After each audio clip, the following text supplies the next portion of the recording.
We're here in central London on a grey March day, and we're standing outside the Palace of Westminster, and we have in front of us Andrew Osborne. Andrew, now you're the prospective candidate in the constituency of Poplar and Limehouse. You're standing for the English Democrats. Well, first of all, thank you very much for being with us here today. Good to be here. Okay, good.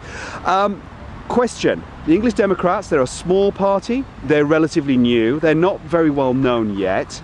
When you decided to get into politics, why on earth did you pick the English Democrats? Well, obviously the top three were completely out of the question. They're just a continuation of each other, and nothing is going to change. And then it occurred to me that basically if we had an English Parliament, and basically England had the same as Scotland and Wales and Ireland, then that's less for the government to get its hands on. People will have more control over what goes on in their own area, and that would bring democracy by default. It's when we have the union there, that is something the government loves to get its hands on. It loves to tax everybody, favour some groups over another. There's no competition, and so some parts of the country don't have a lot of employment, other parts of the country have got it all, like down here. And if the various regions had a chance to set their own, say, tax rates, business rates, etc., we could compete across the board. That's got to be good for everybody, because the less money the government takes off you, the more money we have to spend, and the more jobs that creates. It's sustainable. What the government does is not sustainable. Now let me ask you a question. Tell us a little about yourself. First of all, where is your constituency, Poplar and Limehouse? It's Canary Wharf, basically. Okay, so that's East London, yeah? Yes. All right, and why did you pick that constituency? Because I live there. That's it. I've lived there for 17 years. I know the area. I've seen it come from nothing to Canary Wharf, all that's there. And I've seen parts of it that pretty much around where my office is have stayed pretty much the same as what it was when I first moved there. So. Now, one of the main policies of the English Democrats is to establish the building behind us not as a parliament for the United Kingdom, but as a parliament for England. Yes. Now, let me ask you something. That sounds a little bit to me like just Scot Bashing, isn't? Is that all it is, really?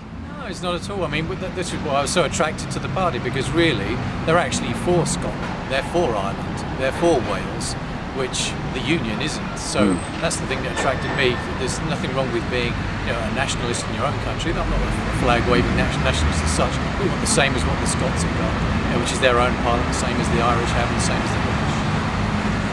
Now, if England has its own parliament, how do you foresee its place inside the United Kingdom, or would you see?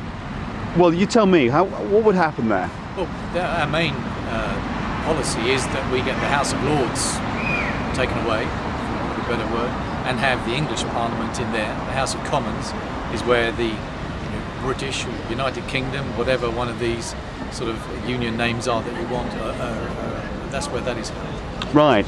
And if England has its own parliament, would you see it set up as a very own fully fledged country, independent country? Yes. Okay. So let me ask you, who would take over the seat in the United Nations that's currently occupied by the United Kingdom? Would that be England that would take that? No, we'd have a greater say over what this Isles has, because we'd have four. We'd have 4 seats within the United Nations. Yes. Okay. How much more powerful is that in Europe? Now, the European Union is obviously has been very controversial over the last 10-15 years. Been a great deal of debate about what it spends and the politics of it.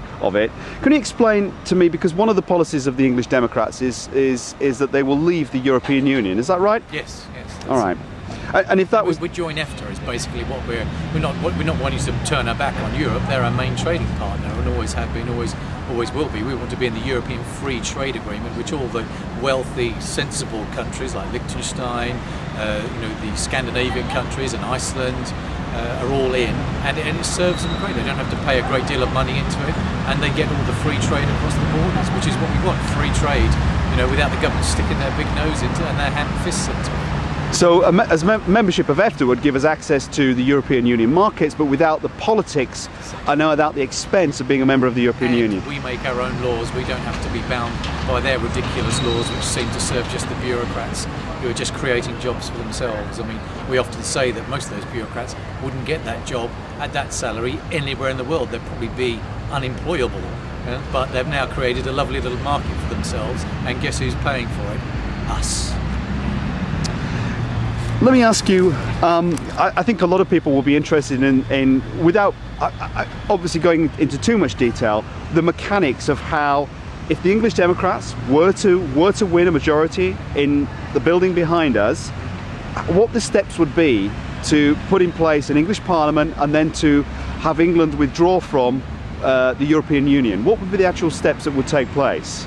Well, first of all, we're aiming to get an MP is our first step. If we get a handful, that would be absolutely beyond our wildest dreams, because the odds are stacked against us in the way the system works. It's very difficult to do that. In another system, it wouldn't even be a problem. But basically, the system that's in place is the one that the establishment wants to keep in place.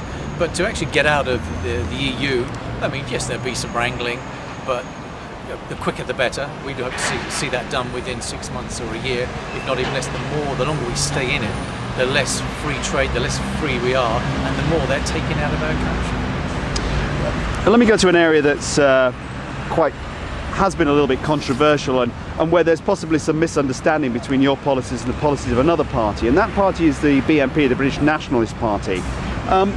How do you differ, particularly on the issue of immigration, which is their major policy? What are the differences and what are the similarities between the BNP and the English Democrats?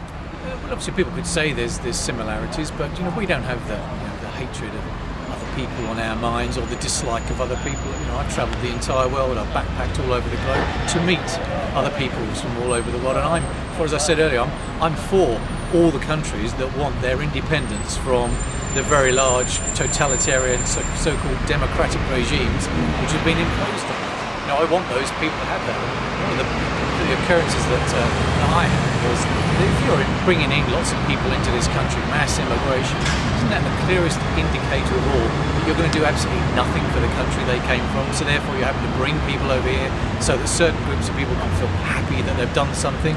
I want to trade freely with those countries. We want to trade freely with them and bring their economies up to somewhere near what we would have. And of course that is going to require a little bit of sacrifice on our part. Trade is going to move, but at the same time, that's better than stuffing countries full with billions of pounds worth of aid, which actually isn't sustainable, and it usually ends up in the pockets of crooks who would be the people who would start business in those countries anyway. So it's self-defeating. Free trade is sustainable.